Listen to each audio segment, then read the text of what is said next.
Hello les amis, aujourd'hui troisième volet du périple Compostélite. Alors aujourd'hui je vais vous parler du sac. Comme je te disais dans ma précédente vidéo, ce qui est très important pour moi, c'est deux choses fondamentales, c'est le sac et les chaussures. Voilà, ça c'est vraiment les deux choses sur lesquelles il faut insister, essayer, etc.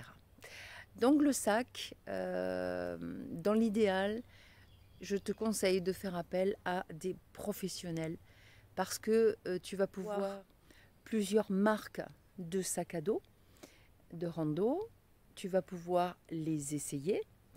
Et ce qui est intéressant, c'est qu'ils ont dans ces magasins-là des poids en fonction du poids que tu considères avoir pendant ta randonnée. Ça peut être 5, 6, 7, 8, 10 kilos. Donc ils ont des poids, ils te mettent ça dans le sac et tu vas pouvoir marcher dans le magasin en voyant un peu ce que ça peut donner au niveau du poids, si tu te sens ok avec ce poids là, etc. En sachant que pour le poids, tu ne dois pas excéder normalement 10% de ton corps. Donc si tu fais 60 kg, tu ne peux pas dépasser normalement 6 kg. Bon, je te dis tout de suite, tu dépasseras, hein, surtout au début.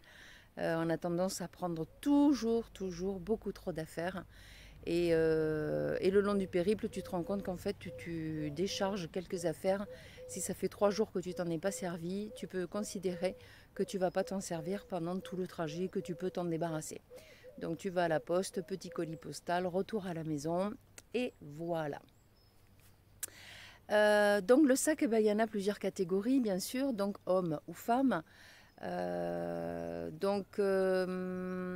Dans l'idéal d'avoir un bon sac, c'est un sac qui a un super harnais à l'arrière, une armature solide avec une espèce de filet, si bien que l'air peut passer entre ton dos et le sac, ce qui fait que tu ne transpires pas dessous. Au niveau du bassin et des épaules, tu as beaucoup de réglages de manière à avoir ton sac le mieux ajusté possible. D'ailleurs, le vendeur, s'il est OK, il va pouvoir te montrer comment bien positionner ton sac. Et crois-moi, c'est important. Parce que quand j'ai démarré le chemin, je pensais le porter correctement. Et en fait, pas du tout. Il faut bien le poser sur les iliaques, hein, au niveau des hanches. Et bien ajusté au niveau de tes épaules. Voilà, donc il ne faut pas hésiter à se faire conseiller, soit par des vieux routards du Compostelle qui ont l'habitude, ou alors avec le vendeur qui va te montrer comment vraiment bien le positionner. Pour moi, le choix du sac a été vraiment déterminant, déjà de par le confort que j'en avais quand je l'ai essayé, et surtout le sac que je vais te montrer là dans quelques secondes. Le sac que j'ai choisi, l'avantage fondamental que j'y ai trouvé, c'est une ouverture ventrale. C'est-à-dire que tu peux l'ouvrir comme une valise. Alors moi qui ne suis pas toujours rigoureuse sur le chargement du sac, il suffit que tu veuilles récupérer, je ne sais pas moi, un vêtement et qui est quasiment au fond du sac. Tu n'es pas obligé de l'ouvrir par le haut et d'aller fouiller jusqu'au fond du sac pour récupérer ce dont tu as besoin. Là, tu le mets à plat, tu l'ouvres au niveau de la poche ventrale et tu as accès au bas, au milieu et en haut. Donc pour ça, je l'ai trouvé extraordinaire et ça m'a beaucoup servi pendant les 3 semaines que j'avais faites en 2021. Voilà, je ne regrette pas du tout l'achat de ce sac. Je le trouve vraiment hyper bien adapté à moi. Bon, après, si tu es super organisé, etc., tu n'as pas besoin de ce genre de truc. Tu peux prendre un sac où il n'y a pas d'ouverture ventrale. Voilà, il donne pas mal d'avantages, c'est-à-dire tu peux y caser tes bâtons de marche, tu as pas mal de poches, dans les 2 poches avant, où moi j'y mets mon portable avec le logiciel que j'utilise quand je suis sur le chemin, donc qui est le logiciel ou l'appli Gronze, et El Camino français, et je le trouve très bien détaillé. Et tu as tous les gîtes, tu as tous les tarifs, tu as des photos, tu as les itinéraires, tu as les dénivelés. Enfin, écoute, il est hyper complet. Moi, je ne fais le chemin qu'avec cette appli que je trouve super bien faite. Voilà, je te montre pour le sac. je reviens tout de suite. Alors, comme tu peux le voir, le sac, c'est la marque Grégory. Bon, pareil, hein, je ne fais pas de pub pour Grégory, mais c'est celui que j'ai préféré parmi les 2 ou 3 que j'ai essayé. Donc, comme je te le disais, l'idéal, c'est que tu vois, quand le sac est fermé, ici, tu as quand même accès par la poche ventrale, hop, à l'intérieur de ton sac. Donc tu n'es pas obligé d'aller mettre la main et le bras au fond de ton sac pour aller récupérer des affaires. Donc tu as accès au fond. Ah bah tiens, je vais trouver un truc. Accès au fond, au milieu et jusqu'en haut. Tu as ici, on le voit, le compartiment pour la poche à eau, hein, qui va pouvoir contenir 2 litres. Tu as ici à l'intérieur le protège-sac en cas de pluie. Donc ça, c'est quand même un gros avantage, crois-moi, j'en ai fait l'expérience. Donc beaucoup de poches, tu vois, les poches latérales où tu peux mettre une gourde. Donc moi, j'y mets souvent le spray à moustiques, hein, parce que ça, on en a besoin. Le spray à moustiques et anti-tic aussi.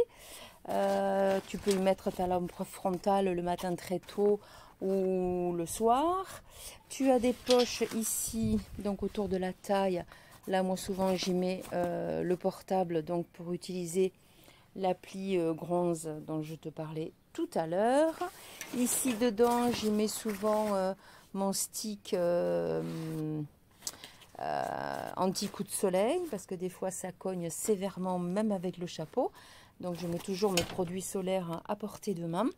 Donc ça peut être soit sur les poches latérales ou ici.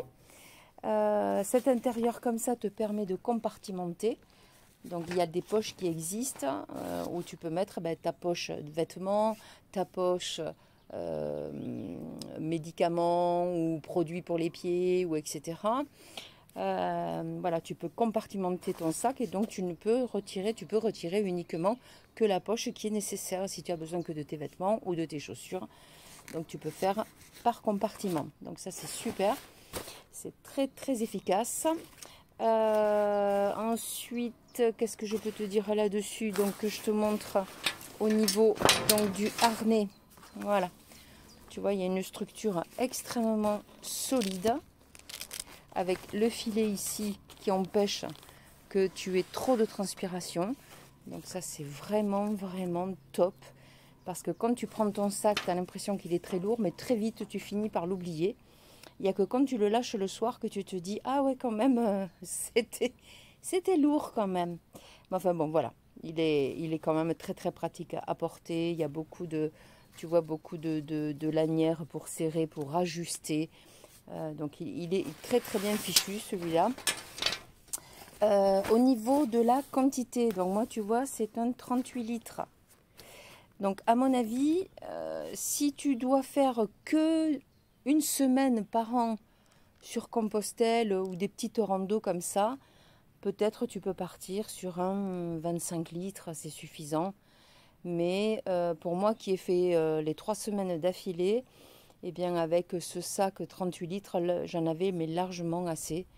En sachant que moi, je n'avais pas la tente et tout ce qui va avec, hein, c'est-à-dire comment dire, le matelas pneumatique et le tapis qui va dessous. Hein. Donc ça fait 3 objets à transporter, aussi léger soit-il, mais c'est quand même un peu plus encombrant. Donc moi j'ai fait 3 semaines sans ça, il faut le savoir. Mais avec un sac 38 litres, honnêtement, j'avais réussi à le caser quand je faisais mes tests. Donc il n'y a pas de souci, 38 litres honnêtement, c'est largement suffisant. Si tu pars 3 semaines, un mois, tu peux vraiment tout mettre dedans. Donc avec l'expérience, eh bien, autant te dire que cette année, ça va être le sac qui va être très très très léger.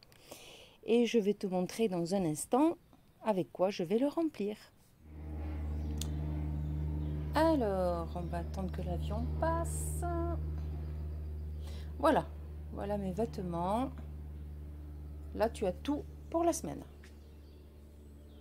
Alors, premier, le pantalon. Un pantalon qui peut faire short aussi, hein, tu connais le système, hein, tu enlèves la fermeture et t'es soit en pantalon, soit en short. Apparemment, ils auraient prévu pas mal de pluie la semaine où je vais y aller.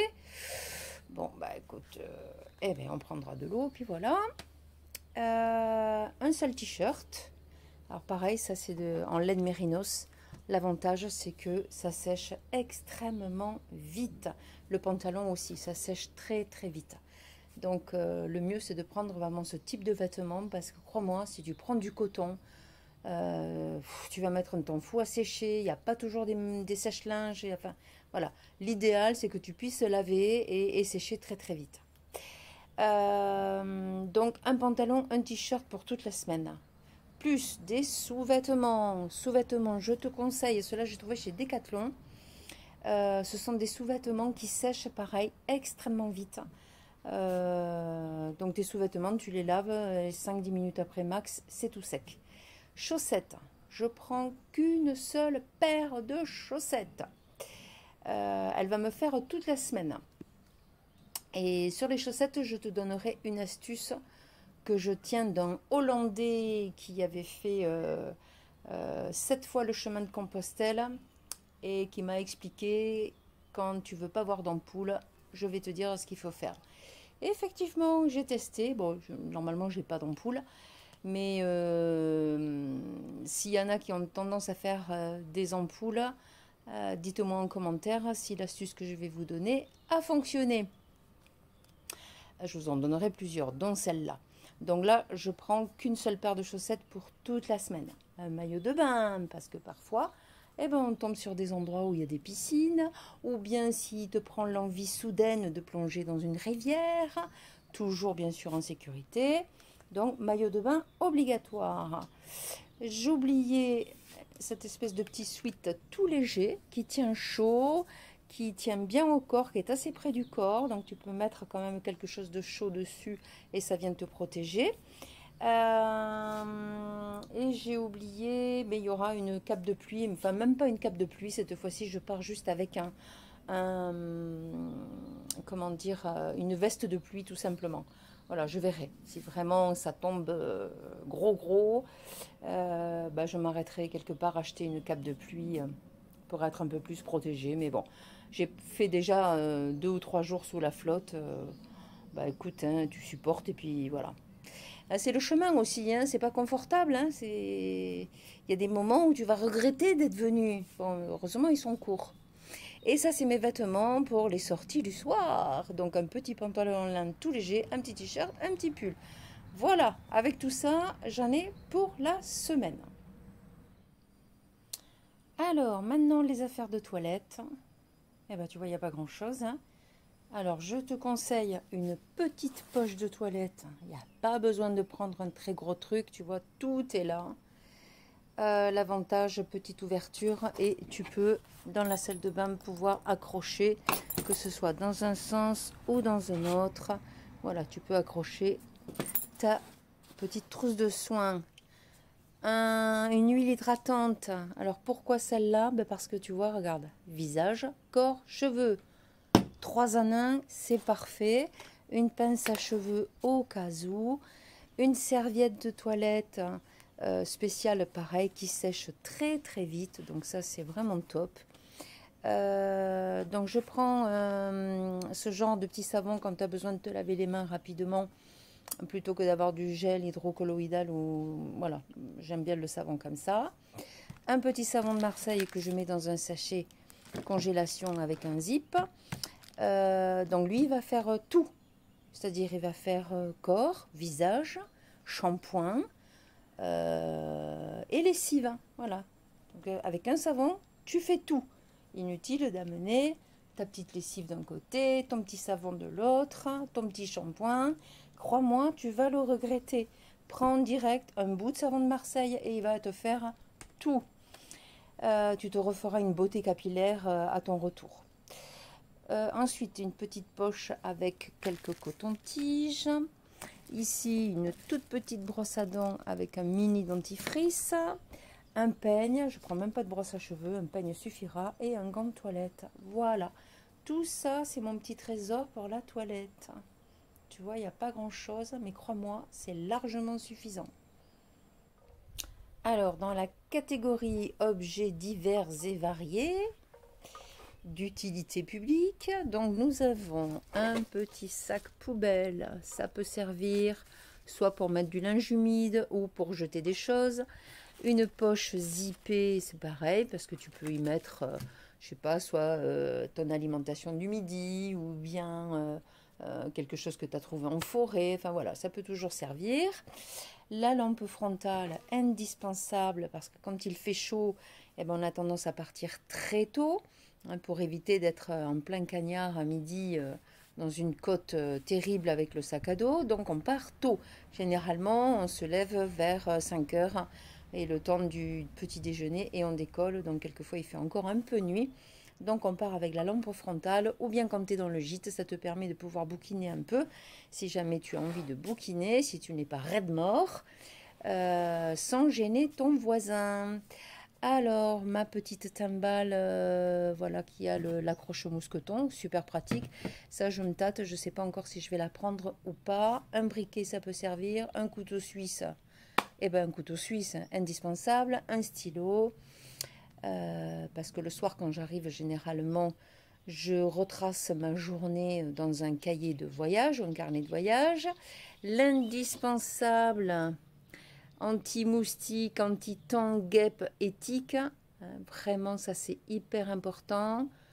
Parce que je me rappelle, quand je suis partie la première fois, le premier jour, j'avais une tique sur le mollet. Je l'ai vu tout de suite, heureusement, mais bon, c'est pas la peine de tenter le diable, il vaut mieux se pchipchiter avant de partir. L'indispensable PQ, n'est-ce pas, hein, inutile de vous faire un dessin, quand on marche, ça peut être utile. L'épingle à nourrice, donc ça c'est génial, parce que tu peux, par exemple, finir d'accrocher ton linge s'il n'est pas tout à fait sec, et ben tu lui mets une pince, une épingle à nourrice, tu l'accroches au sac et hop, tu perds pas tes vêtements, parce que les pinces à linge, malheureusement, ça a tendance à glisser, au moins avec l'épingle à nourrice, tu perds pas tes vêtements en route. J'avais oublié tout à l'heure mon, comment dire, mon bandeau. Donc c'est un bandeau qui peut faire également, tu vois, le tour de cou le matin quand il fait un peu frais, et puis après, bah, je me mets ça autour de la tête pour pas avoir les cheveux dans les yeux. J'aime bien, et en plus ça maintient bien mon chapeau, j'aime beaucoup. Mes couverts, au cas où, ça c'est pareil. Je sais pas encore si je vais les prendre ou pas. Je sais pas, je me tâte.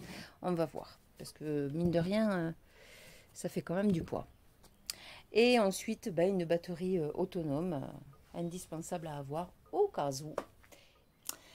Alors, les indispensables et la fin du sac. Donc, prendre toujours un petit sac à dos, tout léger, de manière à pouvoir mettre tes petites affaires le soir pour aller au resto, pour aller dîner ou pour aller te balader, faire du tourisme. Comme ça, tu n'as pas besoin de te balader avec le gros sac. Donc ça, c'est très, très, très pratique, indispensable. Mon petit cahier de route, donc c'est celui que j'avais entamé en 2021, donc je vais continuer, puisque le soir, j'écris un peu ce qui s'est passé dans la journée, qui j'ai rencontré, mes impressions, etc. Mes petites savates qui vont servir pour sortir le soir, pour aller au resto, ou bien qui peut servir également pour aller sous la douche si tu veux pas y aller pieds nus. Ce petit sac que tu mets autour du cou qui est vraiment très pratique. Donc dedans, tu peux y mettre tes papiers. Tu vois, moi j'y mets ma pièce d'identité, ma carte vitale, mon truc de mutuelle au cas où. Tu y mets ton argent liquide et tu peux y mettre ta carte bleue. Et donc ça, tu le mets sous tes vêtements. Tu ne le sens pas du tout. C'est vraiment très bien fait. Le coton est très doux. Donc voilà, indispensable pour mettre à l'abri un peu ces papiers au cas où.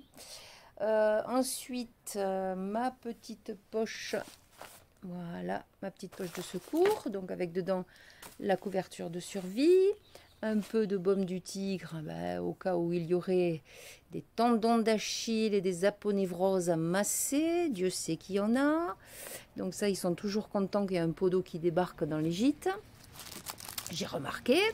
Et les nouvelles vont très vite, hein. Il y a Radio Compostelle ils savent à l'avance qu'il y a un pot d'eau qui va arriver dans tel gîte. Je ne sais pas comment ils font, mais c'est incroyable. Les nouvelles vont à une vitesse folle. Ensuite, comme je disais, un stick invisible, tu vois, je prends du 50 plus, pourtant je suis mat de peau, mais il faut quand même protéger un max, hein, parce que quand il fait chaud, il fait très chaud et le soleil tape fort. Ensuite, ma petite crème Noc, indispensable. Le matin, tu te lèves, avant d'enfiler tes chaussettes, eh bien, tu mets une noisette par pied de la crème Noc. Donc, ça va limiter les échauffements, les frottements, etc. Et tu mets tes chaussettes et hop, c'est parti. Donc ça, fais-le au moins une demi-heure avant de partir. Donc avant le petit-déj, mets ta crème. Et ça, bah, c'est le soir, après la douche. Oublie pas de bien nourrir tes pieds, c'est super important. Donc moi, je prends celui-là parce que c'est un cadeau d'une amie qui se reconnaîtra. Donc le format est très bien, ça prend pas trop de place, c'est parfait. Le chapeau, indispensable, c'est ce que j'appelle mon chapeau d'Indiana Jones, n'est-ce pas? Il en a vu des vertes et des pas mûres. Donc voilà, il va repartir un peu sur les chemins, ça va lui faire du bien. Et évidemment, ma petite trousse du bon pot d'eau en pérégrination, avec la bonne éosine, les aiguilles et les seringues et tout ça pour faire... pour vider les ampoules parce que ben, y en a, hein, pendant les 3 semaines en 2021, je ne me suis pas ennuyée le soir à soigner tout ce petit monde. Et encore là, tu vois, j'ai pas pris mes kinésiotaping, donc je prends une pince à écharde parce que il peut y avoir la nécessité, et une pince à ongles incarnés au cas où, parce que c'est nécessaire. Quelquefois, il y en a qui partent sur le chemin en n'ayant pas vu leur pot d'eau avant de partir, et des fois on a des catas. Voilà. Donc au moins, je vais pouvoir me rendre utile le soir. Et quelques petits massages de pieds, et puis voilà quoi. Voilà pour presque la fin du sac. Et bien voilà, le sac est prêt. Le chapeau est prêt. Ma petite coquille est décorée, parce que oui, tu peux décorer ta coquille si tu en as envie. Alors, je vais essayer, voilà, de te montrer. Hop. Hop. On va ouvrir.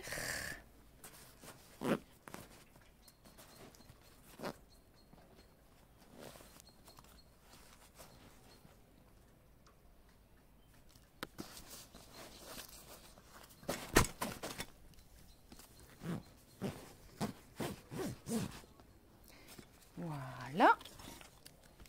Et voilà. Donc tout est compartimenté. Donc les choses les plus lourdes sont toujours au fond.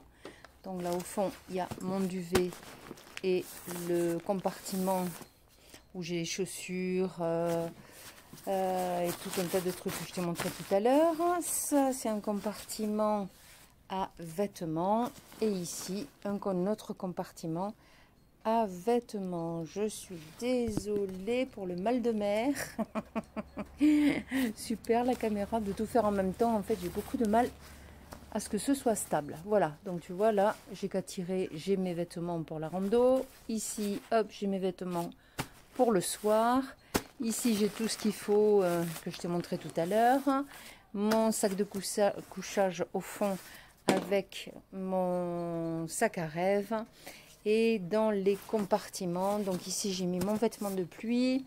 Ici, dans les poches latérales, j'ai mis le spray anti-moustique avec ma frontale.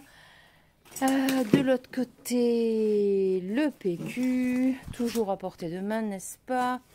Dans la petite poche ici, ventrale, mon stylo, les épingles à nourrice. Dans la petite poche latérale ici, j'ai mis mon écran total avec le couteau suisse. Et de l'autre côté, dans cette poche latérale là, et bien celle-là, elle sera réservée pour le portable. Voilà, tiens, il y a le stylo qui est parti. Voilà les amis, alors va se rajouter à ça que j'ai oublié de mettre, je vais prendre 4 pinces à linge aussi, parce que quand on peut laver et étendre dehors, c'est vachement mieux. Donc il y a souvent des cordages déjà prévus à cet effet. Bon, on pourrait prendre du cordage, mais là, je ne vais pas en prendre. Je vais miser sur le fait qu'il y en aura. Au pire, on trouvera un système D, hein, toujours. Il y a toujours des systèmes D. Voilà, et ben, je crois que je suis prête, hein. Voilà. Prochaine vidéo, ben, on va parler des chaussures. Et comme je te le disais, je vais te donner l'astuce pour l'histoire des ampoules. Donc, l'astuce anti-ampoule. Tu pars toujours avec la même paire de chaussettes, tu ne la changes pas pendant tout le séjour. Ce que tu fais, tu la mets à sécher le soir si tu as transpiré dedans. Tu te douches, tu mets ta crème hydratante. Le matin, tu mets ta crème NOC et tu enfiles tes chaussettes. Le truc, c'est de ne jamais les laver. Tu ne les passes pas à la machine, tu ne mets pas de lessive dessus, absolument rien. Tu vas voir que, comme par miracle, tes chaussettes vont rester propres, à moins d'être passées évidemment dans une bouillasse d'un autre monde, hein, avec des grosses boues partout, mais sinon, tes chaussettes, moi c'est ce que j'avais constaté, incroyable mais vrai, ben, elles étaient restées bien propres. Voilà, donc si tu fais ton petit bain de pied et que tu t'hydrates correctement et que tu mets ta noc le matin avant de partir, tu enfiles tes chaussettes et tu vas voir qu'il n'y aura pas d'ampoule et que tes chaussettes ne sentiront pas mauvais. Incroyable, mais vrai. Ciao les humains.